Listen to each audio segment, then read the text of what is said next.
donc pour une nouvelle vidéo sur ma chaîne. Aujourd'hui donc il va s'agir d'un book haul, voilà, donc c'est le book haul de septembre / mi-octobre, donc sachant que je pense que je vais racheter sans doute des bouquins après, mais vous les aurez mi-novembre, donc chaque milieu de mois ou vers chaque fin de mois, j'essaierai de vous faire un book haul, sauf si j'achète pas de bouquins, bah là, ça servira à rien, sachant que je pense qu'en novembre je vais me tenir tranquille parce que j'ai pas mal de livres à lire, et en plus... je reçois pas mal de box, donc voilà, comme la 1001 box. Là, je dois en avoir 2 autres qui arrivent, normalement. Sachant que j'ai eu des mésaventures avec la poste, mais ça viendra au moment opportun, hein, voilà. Donc il y a dans mon book haul une mésaventure avec la poste. Et donc on va commencer tout de suite. Alors, à savoir que les romans ne seront pas classés par ordre chronologique que je les ai achetés, puisque de toute façon c'est un gros bordel à côté de moi, donc j'ai tout foutu en tas et je vais prendre au hasard. Mais donc en gros voilà, il y en a pas mal. Allez, on commence tout de suite. Donc le premier roman que je vais vous présenter, que j'ai acheté, et la critique est déjà disponible et sur mon blog et sur ma chaîne. Il s'agit donc de La Bibliothèque des cœurs cabossés de Katharina Biwald, que j'ai acheté, donc qui est aux éditions J'ai lu, et en fait que j'avais acheté dans le cadre du Bookinosaure que j'ai lu, que j'ai adoré. Donc voilà, hein, je passe... je vous réfère donc à mon update lecture ou à mon article, je vous mettrai les 2 vidéos, enfin les 2 liens en barre d'infos, mais quoi qu'il en soit, il a fait ses preuves, voilà. Et ensuite, donc, j'ai voulu tester le site Momox, voilà, parce que tout le monde m'en parle, tout le monde me disait « Ouais, c'est trop bien, tu verras », et effectivement, il y a des livres à des prix compétitifs, qui sont vraiment pas chers, genre pour 19 €, j'avais 4 romans, le problème est que j'en ai reçu que 2. Voilà. Donc je pense que ce n'est pas pour blâmer Pierre, mais je pense que étant donné que sa voisine le connaît lui, ou alors que comme c'était quelque chose, enfin que c'était un livreur qui sonnait et que Pierre n'était pas forcément là les matins quand le livreur sonnait, je pense que les romans ont dû être soit volés, soit perdus, soit réexpédiés à Momox. Mais donc je n'ai pas reçu les 2 derniers romans. Donc il s'agissait de L'Enchanteur de René Barjavel et de Bird Box de je sais plus qui, enfin bref, un acteur, Josh Malerman, voilà c'est ça, Bird Box de Josh Malerman, qui était donc un roman que je devais lire dans le cadre du club Livre Addict, donc je vais devoir me dépêcher de me le procurer parce que si je veux le lire. Et le deuxième roman était dans le cadre de mon Halloctober, à savoir que j'ai passé commande le 23 septembre et que j'ai tout reçu au début octobre, voilà. Donc je n'ai pas pu les mettre dans le challenge. Donc je me suis d'abord pris Half-Bad, donc de Sally Green, donc c'est le premier tome, il y a 2 tomes. Je pense que je les achèterai d'occasion, je crois que c'est le roman qui a dû me coûter le plus cher, pour la simple et bonne raison qu'ils font que 382 pages, que c'est écrit, voilà, assez gros, hein, donc pas besoin de mettre mes lunettes pour lire ça. Mais sinon voilà, ça a l'air sympa, donc c'est sur un gamin qui a un sorcier, et en fait son père est un sorcier maléfique, sa mère est une sorcière bénéfique, du coup il est pris entre les deux, il est coupé entre les deux, et il sait pas trop quoi choisir comme camp. Donc je pense que voilà, je vais apprécier ma lecture, c'est une lecture young adulte, le 2e tome est déjà disponible à la Fnac. Je pense que je me l'achèterai peut-être pas le mois prochain et peut-être pas en décembre parce que j'ai déjà des thématiques, puisque chaque mois je vais avoir une thématique. J'ai déjà mes thématiques, mais je pense que je vais me le procurer peut-être pour le mois de janvier ou de février, on verra bien. Et ensuite le 2e tome, parce qu'en fait je me suis donné comme challenge personnel de lire un livre de Stephen King par mois, voilà, c'est ça. Donc le 2e tome, il s'agit des Atomic Knockers, donc de Stephen King, édité aux éditions de Livre de Poche, je crois. Oui c'est ça, le Livre de Poche. Et donc c'est une vieille édition que j'ai, voilà, c'est une très vieille édition que j'ai. Donc je vais vous dire quand est-ce que ça a été édité. 1989, voilà, donc pour vous dire, je crois que ça doit être l'une des premières éditions. Elle coûtait 11 €, je crois que j'ai dû le payer 4-5 €, et c'est une grosse brique, hein, comme tous les Stephen King, puisqu'il fait approximativement 955 pages. Je n'ai toujours pas lu ça, donc tome 2 de Stephen King, il faudra peut-être que je m'y mette, c'est ma prochaine lecture après celle que j'ai en cours. Mais quoi qu'il en soit, j'ai hâte de lire ce roman. Mon père m'en a dit beaucoup de bien, mon père a lu tous les Stephen King, et donc forcément je me suis dit que j'allais m'y mettre, et en plus j'ai appris que le fils de Stephen King se mettait à écrire aussi, et également des histoires d'horreur comme son papounet, et qu'il a écrit un roman qui s'appelle Nosferatu, donc je vais bien entendu me le procurer le plus rapidement possible, sachant que j'adore les vampires, voilà. Ensuite, donc ça c'est l'achat le plus récent que j'ai fait. Il s'agit donc de la quête des Willan de Pierre Bottero. Donc, faut me taper sur les doigts parce que j'ai beau... c'est sorti quand j'étais gamine, je crois. Alors attendez, je vais vous dire quand est-ce que c'est sorti. C'est pas marqué, mais ça c'est une édition 2016, donc ça a été réédité cette année, sachant que Pierre Bottero est mort. Et en fait, donc il s'agit de la première trilogie donc de la saga Ewillian. Et j'ai entendu Margot Liseuse qu'en parlait, qui a lu les 3 tomes, donc je me suis dit pourquoi pas, vas-y lance-toi. Sachant que ça fait environ 305 pages. Ouais, c'est ça, 305 pages. Donc ça va être très rapide à lire. Encore une fois, c'est écrit gros. Et donc voilà, donc je l'ai payé une bagatelle. J'ai dû le payer 7,60 €. De toute façon, toutes les informations seront à côté. Le prix, le machin, tout ce que j'ai payé. Mais quoi qu'il en soit, ça m'a l'air sympa. Donc pourquoi pas. Et pour lire en novembre, après le mois que je me tape, ça fera pas de mal. Il s'agit ensuite de ma lecture en cours, puisque vous voyez, il y a le marque-page. Il s'agit donc de Hanté de Maureen Johnson, Les ombres de la ville que vous avez vu dans ma palle. Je l'avais en e-book, j'ai décidé de me procurer en livre et je pense que j'aurais dû m'abstenir, puisque ce roman est tout simplement un calvaire. Voilà. Je n'aime pas du tout, mais alors pas du tout. Pour l'instant, j'en suis quasiment à la fin. Et je n'aime pas du tout, l'héroïne n'a pas de charisme, l'histoire est très mal menée, donc j'en parlerai plus amplement dans mon update lecture, et donc forcément vu que je me suis acheté le premier, je vais me procurer les 2 autres tomes, voilà, puisque je veux forcément savoir la fin, hein, comme avec le labyrinthe, mais franchement j'aurais continué de le lire en e-book parce que ça me passionne pas en fait, voilà, et donc je l'ai payé 7 balles, et c'est édité à Michel Lafon-Poche, voilà.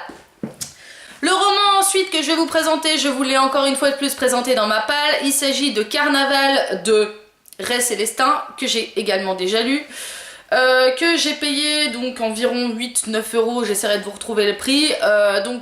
Ça parle d'un tueur en série qui sévit à la Nouvelle-Orléans et qui laisse des cartes de tarot. Et donc voilà, je ne dis pas plus sur mon avis, je vais vous en parler dans mon update lecture, qui est la prochaine vidéo que je vais vous filmer, cette fois-ci. Mais bon... Encore une fois, pas très emballé par ma lecture. Un roman que j'ai, mais oh, je l'ai détesté ce roman. Oh là là là là, décidément j'ai vraiment pas de chance. Hein. Il s'agit de Une vie entre 2 océans, édité au livre de poche de M.L. Stedman. Donc voilà, j'ai tout simplement été attirée par la couverture, pas pour elle, mais pour lui. Michael Fassbender, encore une fois. Et je l'ai payé 7,90 € à la Fnac, donc si on excuse les 5%, je l'ai payé un peu moins cher. En même temps que la bibliothèque de Cœur Cabossé. Donc on parle de l'histoire d'un jeune couple qui vient d'emménager, qui a emménagé sur un phare. Et en fait, sa femme, donc, qui s'appelle Isabelle, comment il s'appelle, le monsieur Tom, en fait n'arrive pas à garder les bébés. Et un jour... ils vont trouver un gosse, voilà, ils vont trouver un gosse avec un mort, donc je vous spoil rien, hein, c'est écrit dans le résumé, et en gros, ils vont décider de garder le gamin, voilà, donc là on se dit, ok, mec t'es profondément con, on peut comprendre le mec, hein, par contre la gonzesse, j'ai eu envie de la gifler du début jusqu'à la fin, je vous en reparlerai bien entendu dans mon update lecture, mais j'ai pas aimé. Ensuite, il s'agit donc, je devais recevoir le tome 2 de Miss Peregrine, sauf qu'il est en rupture de stock. Donc j'ai eu une lettre de France Loisirs qui m'a dit, bon ben venez échanger le roman. Donc j'ai échangé le roman contre celui-ci. J'avais mis une photo sur Instagram où j'étais en train de le lire, je l'ai déjà fini. Il s'agit de Hanté de Christina Loren, qui est celle qui a écrit la saga Beautiful. Je l'ai payé 18 € et quelques, je crois. J'ai bien aimé, c'est sympa. Donc j'en dis pas plus, donc il s'agit d'une jeune femme qui s'appelle Delila, qui en fait revient chez elle après avoir été pendant quasiment toute sa scolarité en pensionnat, et elle décide de revenir chez papa-maman cette année. Et en fait elle va retrouver son amour d'enfance qui s'appelle... Comment tu t'appelles? Gavin, voilà. Et en gros, va y avoir tout un mystère autour de ce mec et tout, il est un peu inquiétant, il a des secrets, et on se prend bien à la lecture, c'est sympa, c'est fun, c'est pour les gosses, donc moi je dis... Voilà, et donc c'est aux éditions France Loisirs, forcément. Le roman d'après, que j'ai également déjà lu, que je vous ai également présenté dans ma palle, il s'agit de Rebecca de Daphné du Maurier, édité aux éditions Le Livre de Poche, qui est un roman qui a été écrit dans les années 30, et là il s'agit de la nouvelle édition de 2016, avec le texte intégral, parce que je crois que ça a été censuré, où en fait on suit l'histoire d'une femme dont on ne connaît pas le nom, qui se marie à Maxime de Winter, un peu sur un coup de tête, et elle va débarquer donc dans son manoir qui s'appelle... Manderley, voilà, c'est ça, ça fait un peu penser à du Jane Austen. Et en gros, là-bas, elle va avoir l'impression d'être suivie par l'ombre de l'ancienne femme de Maxime qui est décédée, qui s'appelait donc Rebecca. Et en gros elle va commencer à faire un peu une crise de paranoïa. Voilà, en gros c'est un peu pour résumer le roman sans rien vous spoiler, sachant que la fin, voilà, j'en parlerai encore un peu plus dans un update lecture, mais quoi qu'il en soit, c'est une pépite, hein. C'est sympa à lire et tout, ça va vite, donc voilà. Donc celui-ci, il s'agit du dernier roman que je me suis procuré puisque je viens de le recevoir aujourd'hui. Il s'agit de Fantastic Beasts and Where to Find Them, donc à savoir les créatures fantastiques, non, les animaux fantastiques, donc qui va sortir le mois prochain au cinéma avec Eddie Redmayne, qui est le nouvel Harry Potter, enfin tiré de l'univers Harry Potter. Sachant que j'ai bien entendu déjà The Cursed Child, je ne vous le présente pas parce que je l'ai en anglais, donc j'ai pas acheté en français forcément, puisque je l'avais déjà en anglais, donc ça sert à rien. Je vais bien entendu l'acheter en français, mais pas tout de suite, hein, les 20 balles pour le bouquin, ils se les gardent. Et donc voilà, je l'ai acheté sur Recyclivre, voilà. Je l'ai commandé lundi, j'ai reçu aujourd'hui, on est jeudi, ça va vite, je l'ai payé 5 €, et c'est la première édition donc, qui est sortie, donc voilà, il y a le petit voilà, truc d'Harry Potter, et donc c'est une édition qui est sortie il y a plein d'annotations, hein, c'est sympa, je le découvre, je l'ai même pas encore ouvert.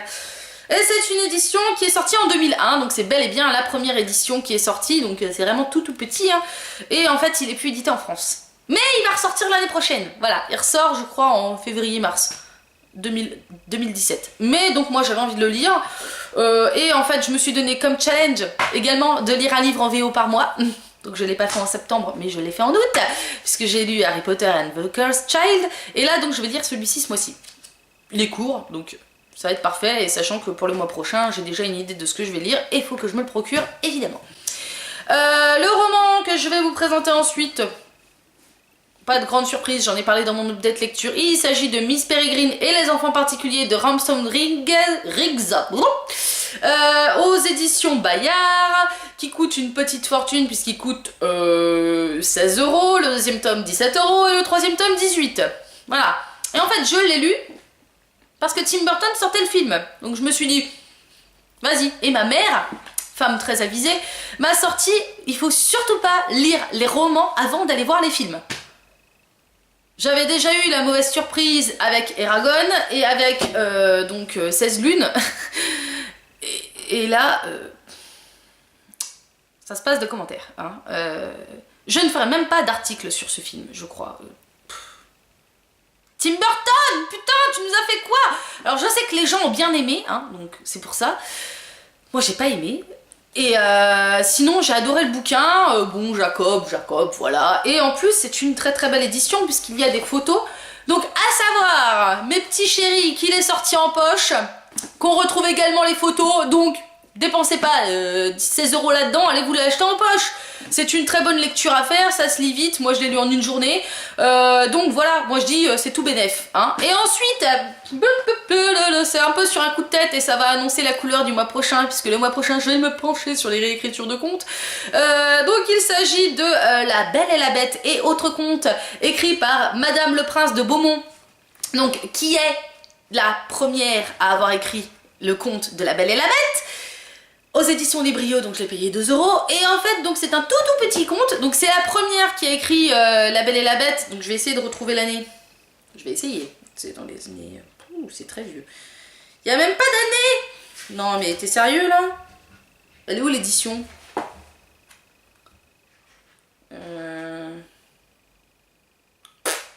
Ça a été édité en septembre 2016 pour ceux que ça intéresse.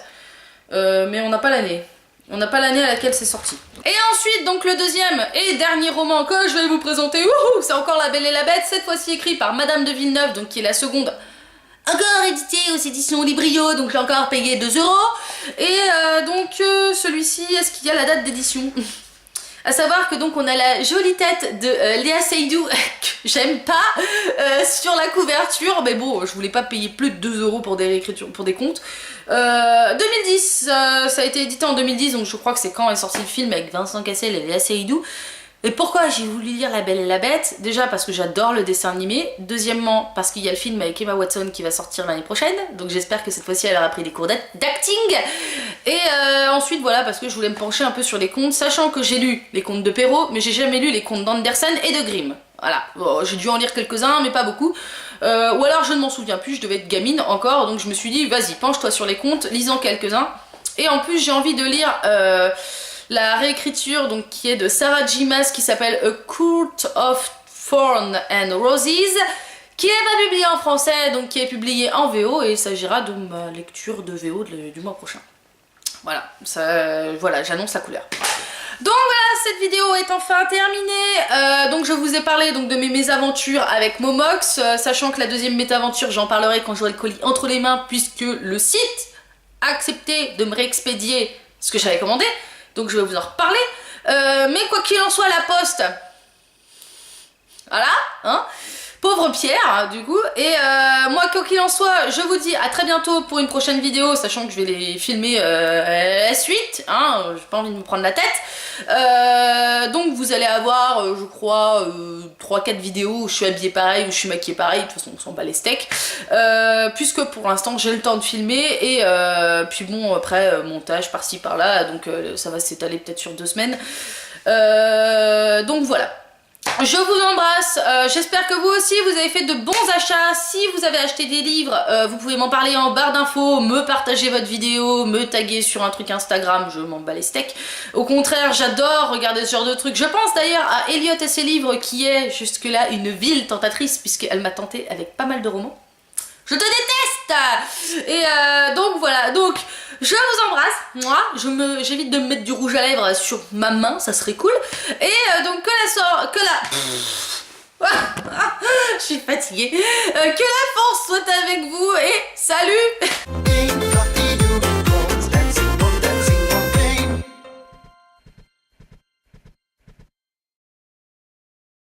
Could you make me some breakfast?